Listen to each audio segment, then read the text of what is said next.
Good morning, girls. Happy Tuesday. Bright and early this morning, we're heading out to Tennessee for the day. So I had to get started because we're leaving in a few minutes. All right, we are on August 18th.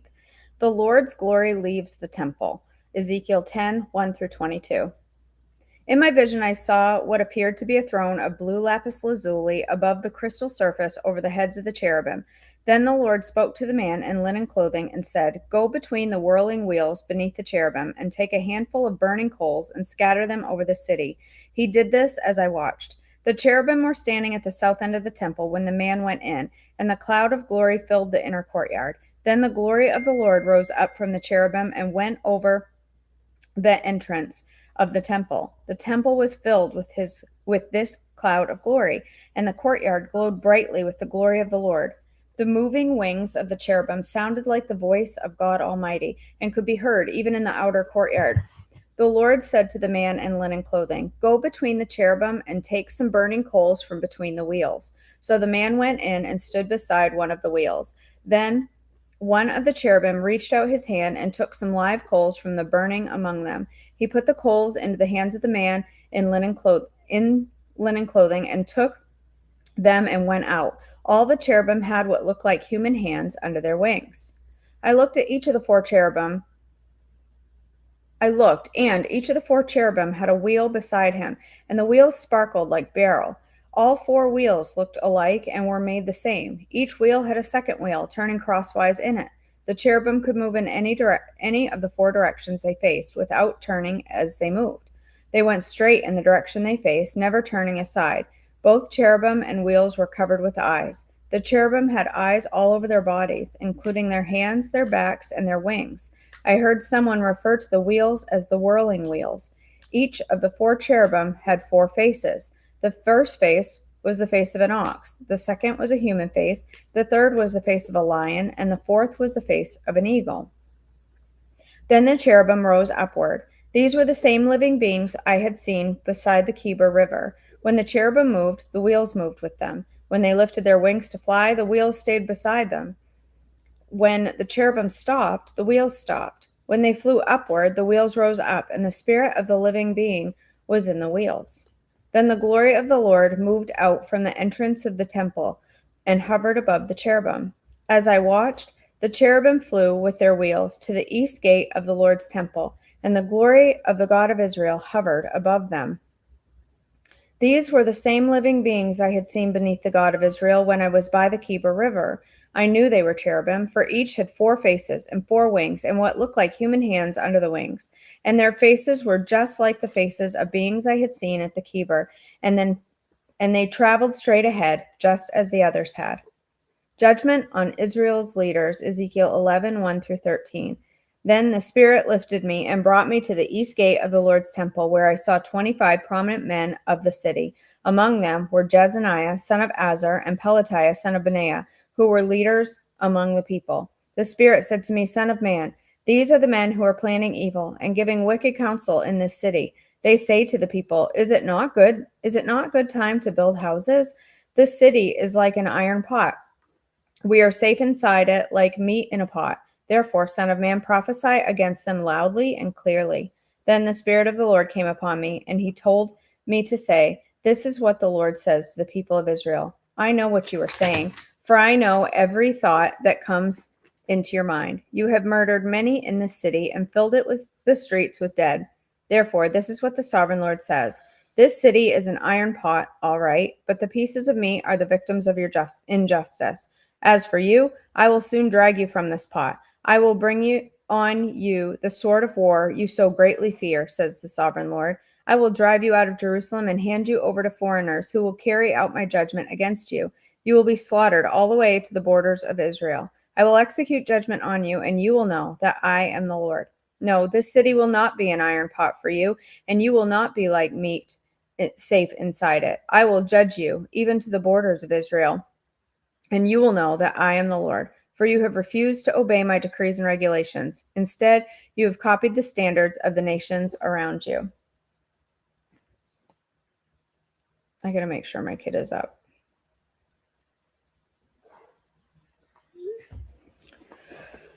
While I was still prophesying, Pelatiah, son of Benaiah, suddenly died. Then I fell face down on the ground and cried out, O sovereign Lord, are you going to kill everyone in Israel? Hope for exiled Israel, Ezekiel 11:14 through 21. Then this message came to me from the Lord: Son of man, the people still left in Jerusalem are talking about you and your relatives and all the people of Israel who are in exile. They are saying, those people are far away from the Lord. So now he has given their land to us. Therefore, tell the exiles, this is what the sovereign Lord says. Although I have scattered you in the countries of the world, I will be a sanctuary to you during your time in exile. I, the sovereign Lord, will gather you back from the nations where you have been scattered, and I will give you the land of Israel once again. When the people return to their homeland, they will remove every trace of their vile images and detestable idols. I will give every I will give them singleness of heart and put a new spirit within them.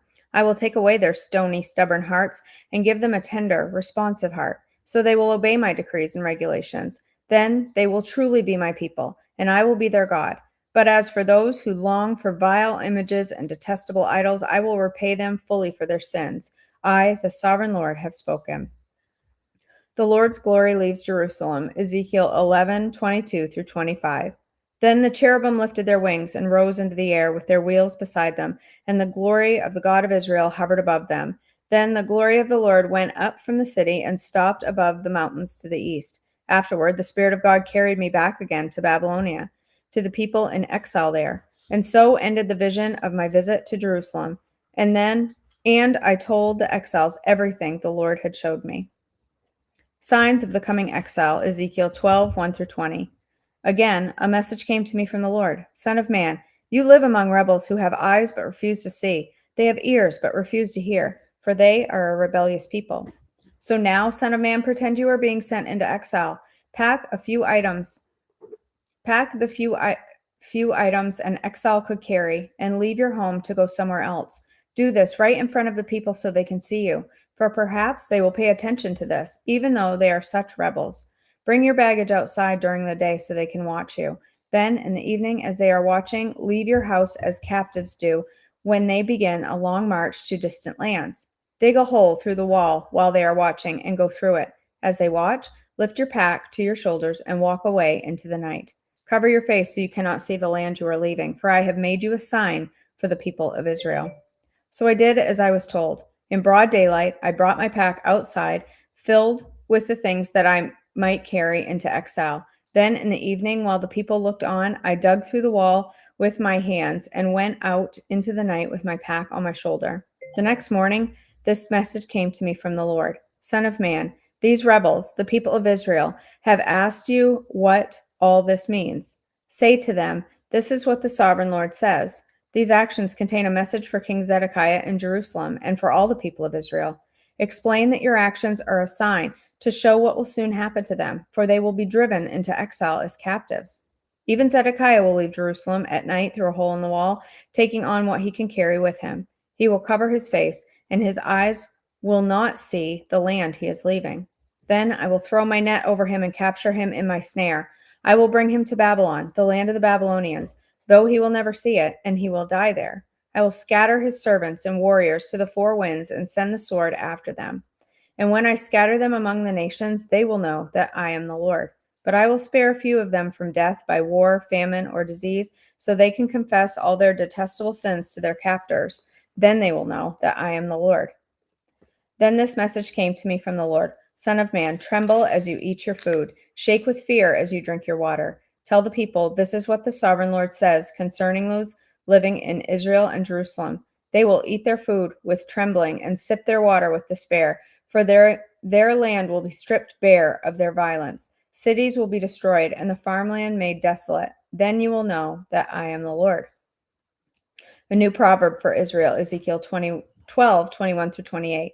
Again, a message came to me from the Lord. Son of man, you've heard that proverb they quote in Israel: time passes and prophecies come to nothing. Tell the people, this is what the sovereign Lord says. I will put an end to this proverb, and you will soon stop quoting it. Now give them this new proverb to replace the old one. The time has come for every prophecy to be fulfilled.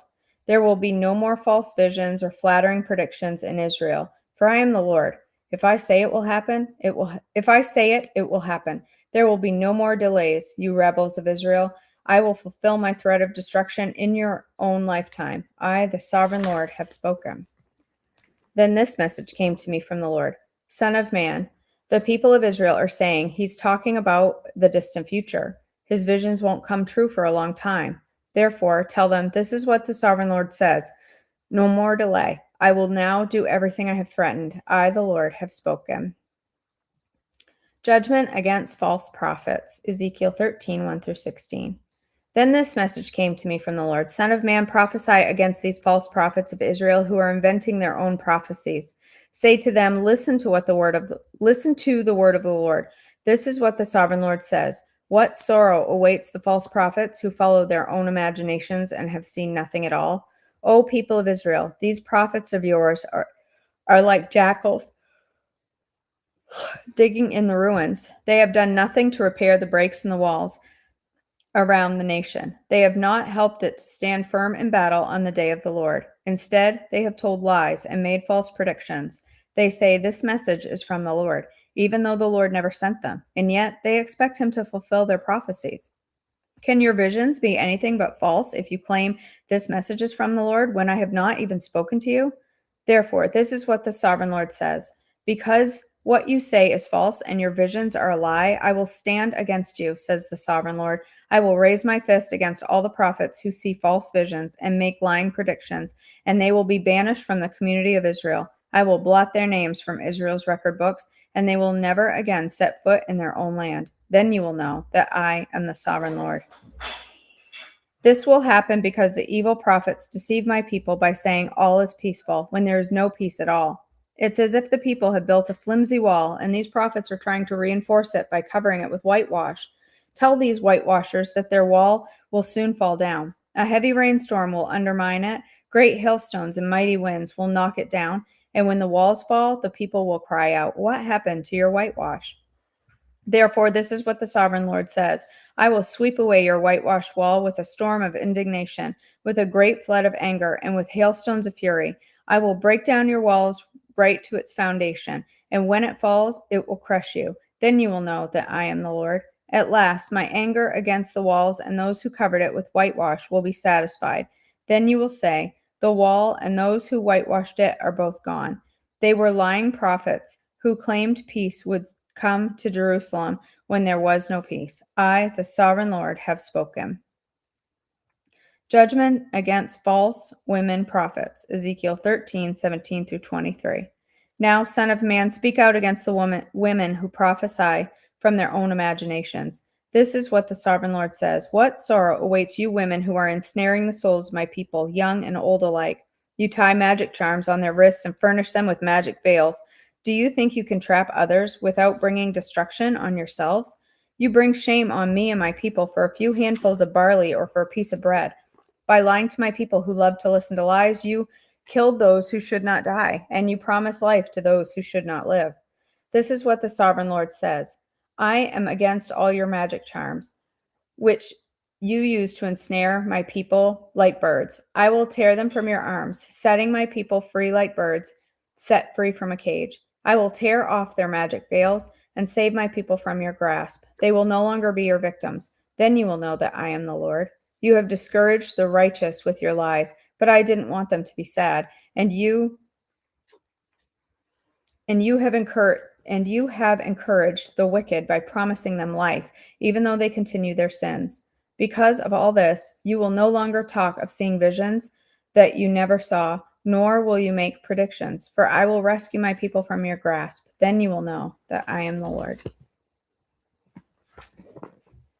All right.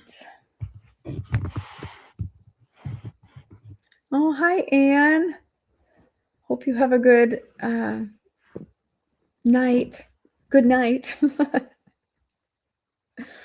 Yes, early this morning because we're traveling some today. So, all right, girls, I'm not going to read the devotional today because we're starting a new chapter and we're going to be leaving here in a minute. So I figure I'll just wait until tomorrow. We'll jump into the new chapter together tomorrow.